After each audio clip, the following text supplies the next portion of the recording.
Yan, so hello guys, what's up? And ako nga pala si Mark J. Santos at eto na nga ang kwento. So kakatapos ko lang brisk walking, basta yon.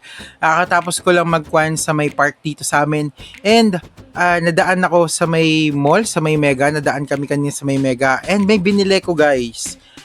Actually, mahilig talaga ako dito sa may cranberry. So nung nakita ko meron palang cranberry ang Nesty. Ayan, so I think alam nyo na to pero ako hindi ko pa natitikman to, hindi ko pa alam to. So, yung cranberry ng Nesty, nakita ko siya. Tapos sabi ko, bili nga tayo. Kasi, to be honest, yung tunay na cranberry, ewan ko lang to kung may health benefits to. Pero yung tunay na cranberry kasi, may mga health benefits yun. Maganda sa katawan ang tunay na cranberry. Pero syempre, dahil mahilig tayo sa lasa ng cranberry, kahit Nesty to, kahit kwanto, may benepisyo man or wala, papatulan natin to. So, titikman na nga po natin tong cranberry. Wait lang. To be honest, yung ano niya, yung packaging niya, ang ganda. Puro to be honest, ang ganda ng packaging niya. Nakita niyo ba? Ayan, di ba?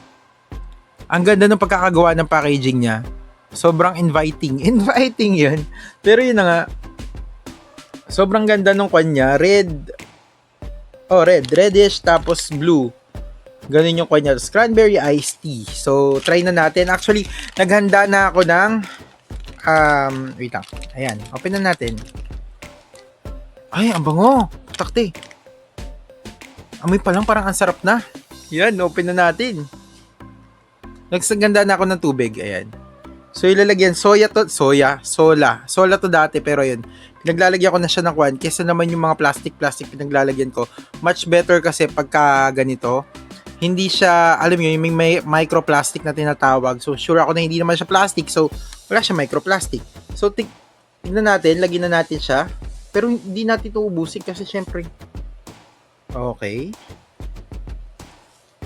Wait lang. Hindi masyado madami kasi syempre, hindi naman to Wala, asan na yung Ayun.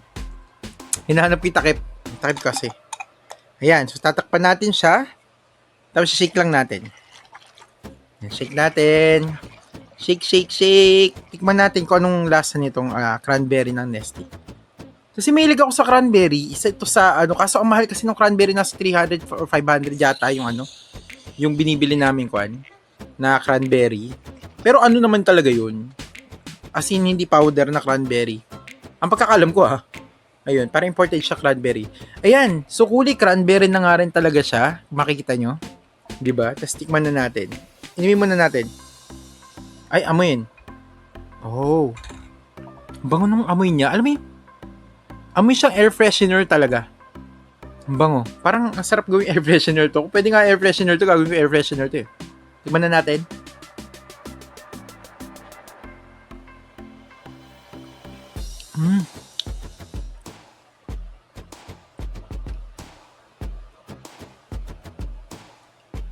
Ang sarap talaga ng cranberry. The best. Ang bilis. Naubos ko na agad.